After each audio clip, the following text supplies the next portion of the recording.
Hello दोस्तों, नमस्कार। अगर आप 2026 में क्लास 12 पास कर चुके हैं या 2026 में क्लास 12 का एग्जाम देने वाला है और आप सेंट्रल यूनिवर्सिटी, स्टेट यूनिवर्सिटी या किसी टॉप कॉलेजेस में एडमिशन लेना चाहते हैं तो कॉमन यूनिवर्सिटी एंट्रेंस टेस्ट 2026 आपके लिए बहुत ही इंपॉर्टेंट एग्जाम होने वाला है। दोस्तों, कॉमन यूनिवर्सिटी एंट्रेंस टेस्ट यानी CUET यूजी के थ्रू आप एक ही एग्जाम से भारत के टॉप यूनिवर्सिटीज़ में एडमिशन के लिए अप्लाई कर सकते हैं, जैसे कि Delhi university, Banaras Hindu university, Jawaharlal Nehru university, Aligarh Muslim university, university of Hyderabad जैसे टॉप प्रेस्टिजियस इंस्टीट्यूट्स में। इसीलिए इस एग्जाम की एप्लीकेशन प्रोसेस और डेट समझना बहुत ही जरूरी है। इस वीडियो में मैं आपको स्टेप बाय स्टेप बताऊंगा common university entrance test UG 2026 का फॉर्म कब से स्टार्ट होगा, लास्ट डेट क्या है, एलिजिबिलिटी क्राइटेरिया क्या है, मतलब कौन अप्लाई कर सकता है, ऑनलाइन एप्लीकेशन फॉर्म कैसे फिल करना है, एप्लीकेशन फ़ी कितनी लगेगी, सब्जेक्ट सिलेक्शन कैसे करना है और एग्ज़ाम पैटर्न क्या रहने वाला है। बहुत सारे स्टूडेंट्स फॉर्म फिलिंग के टाइम गलती कर देते हैं, जिस वजह से बाद में प्रॉब्लम होती है या फिर फॉर्म रिजेक्ट हो जाता है। इस वीडियो का मेन गोल यही है, बिना किसी मिस्टेक के common university entrance test UG 2026 का फॉर्म करेक्टली फिल कर पाए। दोस्तों, अगर आप कॉमन यूनिवर्सिटी एंट्रेंस टेस्ट 2026 का फॉर्म सही तरीके से भरना चाहते हैं, इंपॉर्टेंट डेट्स मिस नहीं करना चाहते और फ्यूचर में एडमिशन रिलेटेड टेंशन से बचना चाहते हैं, तो इस वीडियो को एंड तक जरूर देखिए। और वीडियो शुरू करने से पहले आप सभी से एक छोटा सा रिक्वेस्ट है, अगर आपको वीडियो को पसंद आता है तो वीडियो को जरूर लाइक कीजिएगा और इसी तरह का इन्फॉर्मेटिव कंटेंट मैं मेरे चैनल पे हमेशा ही लाता रहता हूँ, तो चैनल को भी सब्सक्राइब कीजिएगा ताकि आने वाले हर एक वीडियो की अपडेट आप तक सबसे पहले पहुंचे। तो चलिए वीडियो को शुरू करते हैं। आइए सबसे पहले समझते हैं इस एग्जामिनेशन की इंपॉर्टेंट डेट्स। तो ऑनलाइन एप्लीकेशन स्टार्ट हो चुका है 3 जनवरी से और जो कि चलेगा 30 जनवरी 2026 तक। उसके बाद आपका 2 से 4 फरवरी के बीच अगर आपको किसी भी तरह का मॉडिफिकेशन या करेक्शन का ज़रूरत होता है तो आप यहाँ पे एप्लीकेशन को करेक्शन यानी कि एडिट भी कर सकते हैं।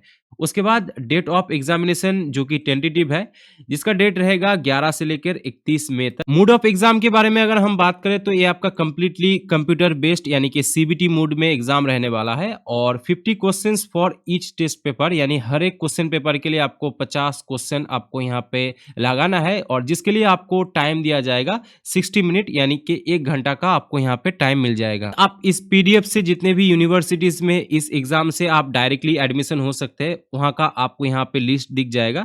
तो आप यहाँ से देख लेना कि आप किस किस यूनिवर्सिटी में अप्लाई करना चाहते हैं या किस किस में आपका इंटरेस्टेड है, तो आप यहाँ से सभी चीज़ों को देख सकते हैं। उसके बाद आप यहाँ पे टोटल आपका 37 सब्जेक्ट्स है, जिनमें से लैंग्वेज है आपका 13, यानी कि आपका सारा लैंग्वेज में एग्जाम देने का रिक्वायरमेंट नहीं है, इनमें से सिर्फ आप एक लैंग्वेज में आप यहाँ का एग्जाम देंगे।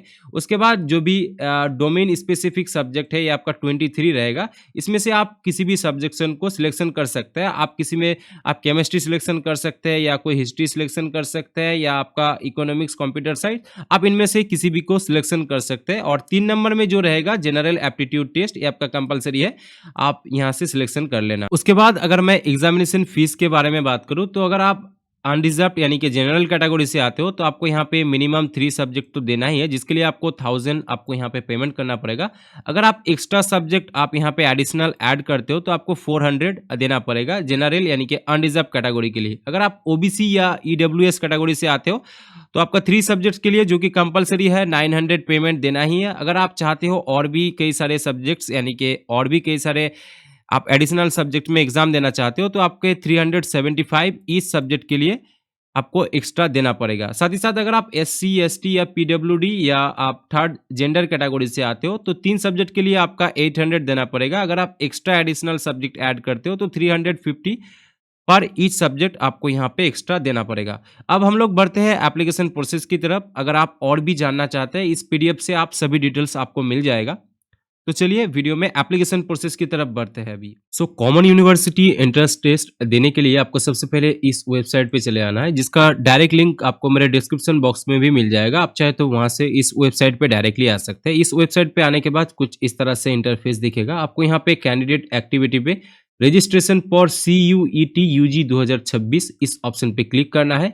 कुछ इस तरह का इंटरफेस आपके सामने आएगा। यहाँ से आप जो भी गाइडलाइंस है आप यहाँ पे देख सकते हैं। साथ ही साथ अगर आप एक न्यू यूजर है तो आप यहाँ पे न्यू रजिस्ट्रेशन ऑप्शन पे क्लिक करेंगे और रजिस्ट्रेशन कंप्लीट होने के बाद आप यहाँ पे लॉगिन ऑप्शन पे क्लिक कर सकते हैं।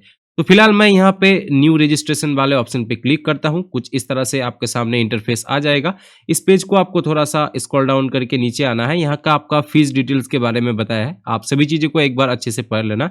उसके बाद इस पेज को थोड़ा-सा स्क्रॉल डाउन करके नीचे आना और नीचे आने के बाद यहाँ पे एक बॉक्स मिलेगा। इस बॉक्स को चेक इन करने के बाद क्लिक हियर टू प्रोसीड इस ऑप्शन पे क्लिक कर देना और यहाँ पे आपको सभी पर्सनल डिटेल्स को फिल करना है, जैसा कि कैंडिडेट का नाम, कैंडिडेट का फादर्स नेम, कैंडिडेट का मदर्स नेम, साथ ही साथ डेट ऑफ बर्थ आपको यहाँ पे टाइप कर देना है। जेंडर आपको इस ड्रॉप डाउन विंडो से सिलेक्शन कर देना है। साथ ही साथ यहाँ पे आपको फिर से वही सारे चीज यानी कि कैंडिडेट का नाम, कैंडिडेट का फादर नेम, कैंडिडेट का मदर नेम आपको यहाँ पे फिल कर देना है और उसी के बाद आपको फिर से जो भी इंफॉर्मेशन है पर्सनल डिटेल्स को आपको रीराइट कर देना है। आपका डेट ऑफ बर्थ, आपका जेंडर, उसके बाद आपका जो भी एड्रेस है यानी आपका विलेज, पोस्ट ऑफिस, आपका लोकेलिटी, आपका कंट्री, इन सबको आपको सिलेक्शन कर देना है। यानी कि आपका जो भी बेसिक यहाँ पे चीजें हैं सारा चीज आपको यहाँ पे फिल कर देना है। साथ ही साथ आपको यहाँ पे पिन कोड टाइप कर देना है। उसके बाद आपको एक ईमेल आईडी आपको यहाँ पे एक बार टाइप कर देना है। फिर से आपको कॉन्फर्म ईमेल आईडी पे वही ईमेल आईडी दोबारा आपको यहाँ पे टाइप करना होगा। उसके बाद यहाँ पे एक मोबाइल नंबर टाइप करेंगे, देन आपको फिर से वही नंबर आप यहाँ पे टाइप कर देना। अगर आपके पास ऑल्टरनेट कॉन्टैक्ट नंबर है तो आप यहाँ से जरूरी फिल कर देना, जो कि ऑप्शनल है, आप चाहे तो इसको स्किप कर सकते हैं। उसके बाद अगर आपका प्रेजेंट और परमानेंट एड्रेस सेम है तो आप इस ऑप्शन को चेक इन करेंगे और चेक इन करने से ही आपका सभी जो डिटेल्स है ऑटोमेटिक फिल हो जाएगा। साथ ही साथ आपको अपना एक पासवर्ड क्रिएट कर देना है, जो कि आपका मिनिमम 8 डिजिट और मैक्सिमम आपका 13 कैरेक्टर का होगा, जिसमें अपर केस, लोअर केस और एक न्यूमेरिक वैल्यू और साथ ही साथ एक स्पेशल कैरेक्टर भी रहेगा। साथ ही साथ आपको एक सिक्योरिटी क्वेश्चन भी सिलेक्शन कर देना है। सिक्योरिटी क्वेश्चन आप इनमें से किसी भी ऑप्शन को सिलेक्शन कर सकते हैं। फॉर एग्जाम्पल मैं यहाँ पे सिलेक्शन करता हूँ what is your favourite colour, तो आप यहाँ पे ब्लैक व्हाइट कुछ भी कलर आप एज ए सिक्योरिटी क्वेश्चन आप यहाँ पे लिख सकते हैं। उसके बाद आप यहाँ पे एक कैप्चा जो भी यहाँ पे दिखाया गया है एज इट इज टाइप करने के बाद सबमिट ऑप्शन पे क्लिक करेंगे और अगला पेज में आपको कुछ इस तरह का इंटरफेस देखने के लिए मिलेगा। आप सिंपली आप यहाँ पे क्लोज ऑप्शन पे क्लिक करेंगे और क्लोज ऑप्शन पे क्लिक करने के बाद आप जो भी इंफॉर्मेशन आप यहाँ पे फिल की है सभी को एक बार वेरीफाई कर लेंगे कि आपका सभी इंफॉर्मेशन यहाँ पे ठीक है, यानी कि करेक्ट है। अगर सब कुछ सही है तो आप इनमें जो जो बॉक्सेस है, मेरा नाम, मेरा पिताजी का नाम, उसके बाद माताजी, जन्म तिथि यानी date of birth, email ID, mobile number, पता और लिंक, इन सबको आपको अगर सही है तो सभी को टिक मार्क कर देना है। एक बार टिक मार्क करने के बाद आई एग्री इस ऑप्शन पे क्लिक करेंगे। Submit and send OTP to verify mobile number, इस ऑप्शन पे आपको क्लिक करना है। देन आपको इस ऑप्शन पे क्लिक करना है। इसके बाद ही आपका रजिस्टर्ड नंबर पे ओटीपी आएगा और ओटीपी को सिंपली आपको इस बॉक्स पे फिल करने के बाद सबमिट रजिस्ट्रेशन फॉर्म इस ऑप्शन पे क्लिक करना है और अगला पेज में आपका रजिस्ट्रेशन फॉर्म जो कंप्लीट हो जाएगा। साथ ही साथ आपको यहाँ पे एप्लीकेशन प्रोसेस स्टार्ट करना है, इसलिए आपको यहाँ पे इनकम्प्लीट स्टेटस दिखेगा। साथ ही साथ फीस पेमेंट अभी तक आपने नहीं किया है, इसलिए आपको यहाँ पे इनकम्प्लीट शो हो रहा है। तो सबसे पहले आपको यहाँ पे वेरीफाई ईमेल आईडी इस ऑप्शन पे चले आना है और वेरीफाई ईमेल आईडी इस ऑप्शन पे आने के बाद आपका जो भी रजिस्टर्ड मेल आईडी है आपको यहाँ पे दिखेगा और साथ ही साथ कैप्चा टाइप करने के बाद आप यहाँ पे submit and gate OTP option पे क्लिक करेंगे। आपका रजिस्टर्ड जो ईमेल आईडी है यहाँ पे ओटीपी आएगा और ओटीपी से ये जो ईमेल आईडी है इसको वेरीफाई कर लेंगे। तो ओटीपी से हम लोग यहाँ पे वेरीफाई कर लिए अपना ईमेल आईडी। आपको इस तरह का इंटरफेस देखने के लिए मिलेगा। आप यहाँ पे ओके ऑप्शन पे क्लिक करेंगे। देन आपको इस पेज को स्क्रॉल डाउन करके नीचे आना है और कंप्लीट एप्लीकेशन फॉर्म इस ऑप्शन पे क्लिक करना है। इतना करते ही आपका एप्लीकेशन का मेन पेज खुल जाएगा। आपको यहाँ पे सभी डिटेल्स आपको यहाँ पे 1 बाय 1 फिल कर देना है, जैसे कि आपका पर्सनल डिटेल्स, आपका डिसेबिलिटी डिटेल्स, आइडेंटिटी डिटेल्स। अगर आपका एबीसी आईडी यानी कि अपर आईडी है तो अपर आईडी को आप यहाँ पे फिल कर सकते हैं। अगर आपका अपर आईडी नहीं है तो ऐसा बात नहीं है कि आपका देना ही है, अगर नहीं है तो आप इस ऑप्शन को स्किप कर सकते हैं। तो फिलहाल इस पेज को मैं स्क्रॉल डाउन करता हूँ और यहाँ पे एक ऑप्शन आप देख सकते हैं फिल डिटेल्स, तो सिंपली आपको यहाँ पे क्लिक करना है और यहाँ पे क्लिक करने के बाद ही कुछ इस तरह का इंटरफेस देखने के लिए मिलेगा। आपका जो भी इंफॉर्मेशन आपको यहाँ पे है, आपको यहाँ पे सारा चीज एक बार वेरीफाई कर लेना है। आपको यहाँ पे नीचे चले आना है और यहाँ पे आपका जो भी नेशनलिटी है आपको यहाँ से सिलेक्शन कर देना है। साथ ही साथ उसके बाद आपका जो भी स्टेट लगता है आपको ये जो ड्रॉप डाउन विंडो है इसे सिलेक्शन कर देना है। अगर आप टाइप करेंगे तो भी आपका जो भी स्टेट लिस्ट है आपके सामने आ जाएगा। तो फिलहाल मैं अपना जो स्टेट है इसको सिलेक्शन कर लिया हूँ। उसके बाद कैटेगरी में आप किस कैटेगरी से आते हो, ओबीसी, ईडब्ल्यूएस, एसटी या जनरल, तो सिंपली आपको यहाँ से सिलेक्शन कर देना है। उसके बाद फिर से आपको मतलब कंफर्म कर देना है और इसी के बाद आर यू डायबिटिक, तो आपको यहाँ पे यस या नो में आंसर कर देना है। प्लेस ऑफ रेसिडेंट, आप किस जगह पे बिलोंग्स करते हो, यानी कि रूरल या गांव से है तो रूरल, यानी शहर से है तो आप यहाँ पे अर्बन ऑप्शन को सिलेक्शन कर सकते हैं। उसके बाद आपका एनुअल फैमिली इनकम कितना है, अप टू 1 लाख या 1 लाख से लेकर 2 लाख। तो मेरे यहाँ पे अप टू 1 लाख है, तो मैंने यहाँ पे इसलिए अप टू 1 लाख को सिलेक्शन किया है। उसके बाद बिलोंग्स टू माइनॉरिटी, अगर आप माइनॉरिटी कम्युनिटी से आते हैं तो आप यहाँ पे यस करेंगे, अदरवाइज आपको यहाँ पे नो ऑप्शन पे क्लिक करना है। उसके बाद क्या आपका कोई पर्सनल या कोई एक सर्विसमैन है या कोई डिफेंस पर्सनल है, तो सिंपली आपको यहाँ पे यस या नो में आंसर देना है। उसके बाद क्लेम ऑफ एनसीटी, आपका अगर एनसीसी है तो आप क्लेम कर सकते हैं, मेरा यहाँ पे नहीं है तो सिंपली मैंने यहाँ पे नो ऑप्शन पे क्लिक किया हूँ। उसके बाद आपका स्पोर्ट्स कोटा अगर है तो यस करेंगे, अदरवाइज आप यहाँ पे नो ऑप्शन पे क्लिक करेंगे और कैप्चा टाइप करने के बाद सेव एंड नेक्स्ट ऑप्शन पे क्लिक करेंगे। और अगला पेज में आपको यहाँ पे बताना है क्या कोई आप फिजिकल हैंडीकैप कैंडिडेट है, तो आप यहाँ पे यस या नो ऑप्शन पे सिलेक्शन करेंगे। और अगला पेज में आपको यहाँ पे अपना कैप्चा टाइप करने के बाद सबमिट एंड नेक्स्ट ऑप्शन पे क्लिक करना है। उसी के बाद आपको यहाँ पे आइडेंटिटी टाइप डिटेल्स आप यहाँ से सिलेक्शन कर लेना, और यहाँ पे आपको कोई भी यहाँ पे बहुत सारा ऑप्शन दिख जाएगा, आप इनमें से किसी भी ऑप्शन को सिलेक्शन कर सकते हैं। मैं यहाँ पे आधार सिलेक्शन करूंगा, और जो भी आधार नंबर है आपको यहाँ पे टाइप कर देना है। तो यहाँ आपका एप्लीकेशन नंबर ऑटोमेटिक ले लिया जाएगा। साथ ही साथ यहाँ पे आपको चेक इन करने के बाद आपको इस पेज को स्क्रॉल डाउन करके नीचे आना है, और यहाँ के आपका जो भी आधार नंबर है आपको टाइप कर देना है। फिर से आपका कन्फर्म आधार नंबर टाइप करके आपको दोबारा उस नंबर को फिर से आपको यहाँ पे टाइप करना है। देन आपको जो भी कैप्चा है आपको यहाँ पे टाइप करने के बाद सबमिट ऑप्शन पे क्लिक करना है। और अगला पेज में आपका आधार रजिस्टर्ड मोबाइल नंबर पे ओटीपी आएगा। ओटीपी को सिंपली आपको इस बॉक्स पे फिल कर देना है, और कैप्चा एज इट इज आपको यहाँ पे टाइप करने के बाद सबमिट ओटीपी इस ऑप्शन पे क्लिक करना है। देन आपको ओके ऑप्शन पे क्लिक करना है। अगला पेज में आपका आधार से आपका जो भी फोटो है और जो भी इंफॉर्मेशन है आपको यहाँ पे फेच कर लिया जाएगा। आपको यहाँ पे नेक्स्ट का ऑप्शन दिख जाएगा, आपको सिंपली नेक्स्ट ऑप्शन पे क्लिक करना है। इतना करते ही आपके पास अगर एबीसी आईडी है तो आप यहाँ पे यस करके एबीसी आईडी यानी कि अपार आईडी को टाइप करेंगे। अगर आपके पास एबीसी आईडी यानी कि अपार आईडी नहीं है तो आप यहाँ पे नो ऑप्शन पे क्लिक करके सबमिट ऑप्शन पे क्लिक करना, देन आप यहाँ पे ओके ऑप्शन पे क्लिक कर सकते हैं। अगला पेज आपके सामने कुछ इस तरह से इंटरफेस आ जाएगा, और यहाँ पे आपको अपना जो भी सब्जेक्ट है आपको इनमें से सिलेक्शन कर लेना है। आप जिस भी लैंग्वेज में कंफर्टेबल है आप उनमें से सिलेक्शन कर सकते हैं। मैं फिलहाल यहाँ पे लैंग्वेज में मैं यहाँ पे इंग्लिश सिलेक्शन करूँगा। उसके बाद जो भी मेरा डोमेन सब्जेक्ट है मैं यहाँ से सिलेक्शन करना चाहूँगा। फॉर एग्जाम्पल मेरा यहाँ पे बिजनेस स्टडीज डोमेन सब्जेक्ट है, तो मैं यहाँ पे बिजनेस स्टडीज सिलेक्शन करूँगा। अगर कोई यहाँ पे केमिस्ट्री को सिलेक्शन करता है तो केमिस्ट्री को भी सिलेक्शन कर सकते हैं। साथ ही साथ यहाँ पे एक ऑप्शनल भी है जो कि है जनरल एप्टीट्यूड, आप इसको जरूर से ही सिलेक्शन करना। अगर आप चाहते हैं और भी कई सारे एग्जाम को देना, फॉर एग्जांपल कोई कैंडिडेट है जो कि 3 सब्जेक्ट के अलावा 4 सब्जेक्ट या 5 सब्जेक्ट में अप्लाई कर सकते हैं मैक्सिमम, तो आप यहाँ पे फिजिक्स या आप यहाँ पे मैथमेटिक्स को सिलेक्शन कर सकते। तो आपको यहाँ पे कई तरह का सब्जेक्ट दिख जाएगा। आप जैसा कि देख सकते हैं आपको यहाँ पे जियोग्राफी का भी ऑप्शन है, हिस्ट्री का भी ऑप्शन है, ह्यूमन होम साइंस का भी ऑप्शन है। उसके बाद आपका इकोनॉमिक्स, बिजनेस, कंप्यूटर साइंस, कई सारे सब्जेक्ट है, आपको लिस्ट यहाँ पे दिख जाएगा। आप जिस भी सब्जेक्ट में आप एग्जाम देने का सोच रहे हैं आप उसको सिलेक्शन करके इस एप्लीकेशन को प्रोसेस कर सकते हैं। उसके बाद आपका जो भी है question paper of the medium domain subject, यानी कि आप किस लैंग्वेज में इस एग्जाम को देना चाहते हैं, तो सिंपली आपको इसे सिलेक्शन कर लेना है। मैं फिलहाल इंग्लिश में इस एग्जाम को देना चाहता हूं तो मैंने यहाँ पे इंग्लिश सिलेक्शन किया है। उसके बाद आपका एग्जामिनेशन सिटी आप इसमें से सिलेक्शन कर लेना, अपना स्टेट, और साथ ही साथ आपका जो भी सिटी है पास में आप इनमें से सिलेक्शन कर लेना।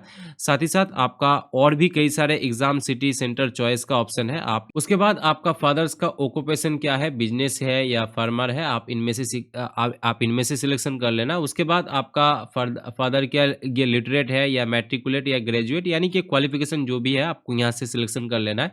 उसके बाद आपका मदर्स का क्वालिफिकेशन क्या है, आप इनमें से सिलेक्शन कर सकते हैं। फिलहाल आपको यहाँ पे सेल्फ एम्प्लॉयमेंट का भी ऑप्शन देखने के लिए मिल जाएगा। अगर आपका मदर यहाँ पे हाउस वाइफ है तो आप यहाँ पे अदर्स ऑप्शन पे सिलेक्शन करेंगे। साथ ही साथ आपका मदर्स का जो भी क्वालिफिकेशन है आप यहाँ से सिलेक्शन कर सकते हैं। और उसके बाद आपको कैप्चा टाइप करने के बाद सेव एंड नेक्स्ट ऑप्शन पे क्लिक करना है, और अगला पेज आपके सामने कुछ इस तरह से देखने के लिए मिलेगा। यहाँ पे आपका जो भी 10th यानी मैट्रिकुलेशन जो भी डिटेल्स है आपको यहाँ पे फिल करना है। यहाँ पे पास्ट स्टेटस में पास्ट ही सिलेक्शन रहेगा, और साथ ही साथ आप किस ईयर में इस एग्जाम को पास आउट किए आप ईयर सिलेक्शन करेंगे। साथ ही साथ प्लेस ऑफ स्कूल रूरल है या अर्बन स्कूल से आप पढ़ाई किए, यानी आपका स्कूल का लोकेशन क्या है, या और साथ ही साथ आपका क्वालिफाइंग एग्जाम 10th और इक्विवेलेंट सिलेक्शन करने के लिए रहेगा। और यहाँ पे आप किस ईयर में आप 10th यानी कि मैट्रिकुलेशन एग्ज़ाम को पास आउट किए, इसको यहाँ पे देना है।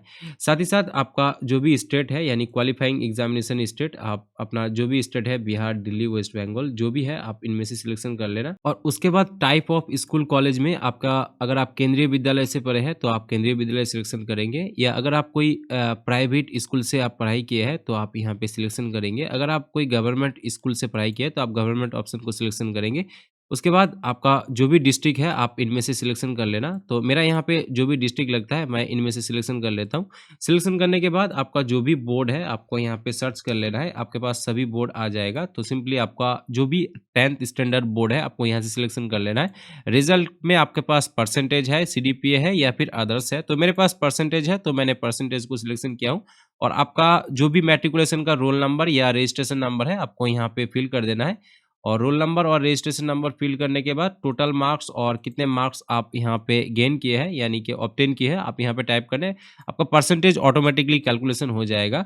और उसके बाद आपका स्कूल का जो भी पिन कोड है आपको यहाँ पे टाइप कर देना है। और इसी तरह से आपको 12th का जो भी इंफॉर्मेशन यहाँ पे मांगा गया है बिल्कुल सेम ही है। सभी चीज़ों को आपको यहाँ पे फिल करने के बाद आपको कैप्चा देने के बाद सेव एंड नेक्स्ट ऑप्शन पे क्लिक करना है। अगला पेज में आपको बताना है क्या कोई ट्विन है, या अगर आप लोग ट्विन है यानी कि 2 भाई बहन है और ट्विन है तो आप यहाँ पे यस करेंगे तो एप्लीकेशन एक ही साथ हो जाएगा। अदरवाइज आपको यहाँ पे नो ऑप्शन पे सिलेक्शन रहने देना है। कैप्चा देने के बाद सेव एंड नेक्स्ट ऑप्शन पे क्लिक करना है। उसके बाद आपको यहाँ पे इमरजेंसी कॉन्टैक्ट डिटेल्स फिल कर देना है। तो आप यहाँ पे अपना जो भी कंट्री है सिलेक्शन करेंगे, साथ ही साथ एक इमरजेंसी मोबाइल नंबर, एक इमरजेंसी ईमेल आईडी और कैप्चा देने के बाद गेट ओटीपी ऑप्शन पे क्लिक करेंगे। उसके बाद आपका जो भी इमरजेंसी मोबाइल नंबर और इमरजेंसी ईमेल आईडी होगा उसमें ओटीपी आएगा। तो सिंपली आपको मोबाइल वाला जो ओटीपी है यहाँ पे फिल करना है और ईमेल वाला जो ओटीपी है यहाँ पे फिल करने के बाद वेरीफाई एंड नेक्स्ट ऑप्शन पे क्लिक करना है। अगला पेज कुछ इस तरह से आएगा। आपको इस पेज को स्क्रॉल डाउन करके नीचे आना है और ये जो क्यूआर कोड है इसको गूगल लेंस से अपने स्मार्टफोन का स्कैन करना है। और स्कैन करने के बाद ही आपको अपना फोन का गूगल लेंस ओपन कर लेना है। आप होम पेज पर भी मिल जाएगा या फिर गूगल क्रोम ब्राउजर को आप ओपन कर लेना। होम पेज पे आने के बाद सर्च आइकॉन के पास आपको गूगल लेंस का आइकॉन दिख जाएगा, यहाँ पे क्लिक करना है। देन आपको जो क्यूआर कोड है क्लिक करना है, लिंक आएगा, लिंक पे क्लिक करके इस पेज को रिलोड होने देना है। और नीचे आप कैप्चर लाइव फोटोग्राफ ऑप्शन पे क्लिक करेंगे और क्लिक करते ही आपका फोन का कैमरा यहाँ पे इनेबल हो जाएगा। जो भी परमिशन मांगेगा सारा यहाँ पे अलाउ कर देना है और कैमरा ऑप्शन आने के बाद कैप्चर फोटोग्राफ इस ऑप्शन पे क्लिक करना है। उसके बाद आपको अपना कंप्यूटर या लैपटॉप का स्क्रीन पे जो रिफ्रेश कैप्चर फोटो है इसमें क्लिक करना है। उसी के बाद आपका फोटो यहाँ पे कैप्चर हो जाएगा। देन आपको सेव एंड नेक्स्ट इस ऑप्शन पे क्लिक करना है। तो चलिए मेरा यहाँ पे फोटो आ चुका है और मैं यहाँ पर सेव एंड नेक्स्ट ऑप्शन पे क्लिक करता हूँ। और नेक्स्ट पेज में आपको अपना एक फोटो और सिग्नेचर अपलोड करना होगा। फोटो का साइज होगा 10 से लेकर 200 केबी और फॉर्मेट जेपीईजी और जेपीईजी फॉर्मेट में। आप यहाँ पे चूज फाइल ऑप्शन पे क्लिक करके उस फोटो को सिलेक्शन करेंगे जिस भी फोटो को आप यहाँ पे अपलोड करना चाहते हैं। और यहाँ का जो माइनस आइकॉन है इससे इस फ्रेम में इस फोटो को एडजस्ट करेंगे। देन आप यहाँ पे डन ऑप्शन पे क्लिक करेंगे। देन आप अपलोड ऑप्शन पे क्लिक करेंगे। हो सकता है कि आपका फोटो एक बारी में अपलोड ना ले और कुछ इस तरह का आपके सामने मैसेज आ जाए। तो यहाँ का जो फोटो है मिसमैच है, तो मेरा जो फोटो है उसमें ग्लास था इसलिए ये प्रॉब्लम आया। तो मैं फिलहाल दूसरा फोटो यहाँ पे अपडेट कर रहा हूँ और अपडेट करने के बाद जब आप डन ऑप्शन पे क्लिक करेंगे तो यहाँ का फोल्डर अपलोड हो जाएगा। देन आपको फिर से अपलोड ऑप्शन पे क्लिक करेंगे तो आपका जो भी फोटो है सक्सेसफुली अपलोड हो जाएगा। बिल्कुल इसी तरह से आपको अपना सिग्नेचर अपलोड कर देना है। अगर चाहते हैं तो क्लिक हियर टू व्यू करके आप अपना जो भी डॉक्यूमेंट्स अपलोड किए हैं उसका प्रीव्यू भी आप यहाँ पर देख सकते हैं। उसके बाद कैप्चा देके सेव एंड नेक्स्ट ऑप्शन पे आप क्लिक करेंगे। देन आप यहाँ पर यस ऑप्शन पे क्लिक करेंगे। देन आपके सामने प्रीव्यू पेज आ जाएगा। आपका सभी डिटेल्स एक बार अच्छी तरीके से वेरीफाई कर लेना है। और ये जो ऑप्शन है यानी कि आप सभी चीज़ों को एक बार फिर से चेक कर लिया है। इन सभी ऑप्शन को चेक मार्क करने के बाद आप इस पेज को थोड़ा सा नीचे आएंगे और नीचे आने के बाद आई एग्री इस ऑप्शन पे क्लिक करने के बाद final submission of the application इस ऑप्शन पे क्लिक करेंगे। देन आप इस ऑप्शन पे क्लिक करेंगे तो आपका जो फॉर्म है आपका आपका सबमिट हो जाएगा। और नेक्स्ट पेज में आपको यहाँ पे पेमेंट करना है और पेमेंट करने के लिए पे एग्जामिनेशन फीस इस ऑप्शन पे चले आना है। आप देख सकते हैं मेरा यहाँ पे 1800 का पेमेंट कटेगा, तो मैं यहाँ पर पे एग्जामिनेशन फीस ऑप्शन पे सिलेक्ट किया हूँ, ऑनलाइन पेमेंट प्रोसीड, और यहाँ पे SBI एमपॉस इस ऑप्शन को सिलेक्शन करने के बाद प्रोसीड फॉर पेमेंट इस ऑप्शन पे क्लिक करना है। देन आप यहाँ से UPI वाले ऑप्शन को सिलेक्शन कर लेना और यहाँ पे QR कोड करके कॉन्फर्म ऑप्शन पे जब आप क्लिक करेंगे आपके सामने QR कोड आएगा। आप किसी भी QR कोड ऐप से यानी कि गूगल पे, फोन पे से आप यहाँ पे पेमेंट करेंगे और पेमेंट कंप्लीट होने के बाद ही कुछ इस तरह से इंटरफेस आ जाएगा। और यहाँ से आप अपना जो भी कंफर्मेशन पेज है यानी एप्लीकेशन का जो भी प्रीव्यू पेज है आप यहाँ से डाउनलोड कर सकते हैं, डाउनलोड कंफर्मेशन पेज ऑप्शन से। उम्मीद है आज के इस दिए गए जानकारी आपको पसंद आया होगा। अगर वीडियो को आपको पसंद आता है तो वीडियो को जरूर लाइक कीजिएगा और इसी तरह का इन्फॉर्मेटिव कंटेंट मैं मेरे चैनल पे हमेशा ही लाता रहता हूं, तो चैनल को भी सब्सक्राइब कीजिएगा। मिलते हैं कोई अगले वीडियो में नए कोई टॉपिक के साथ, तब तक के लिए जय हिंद, वंदे मातरम।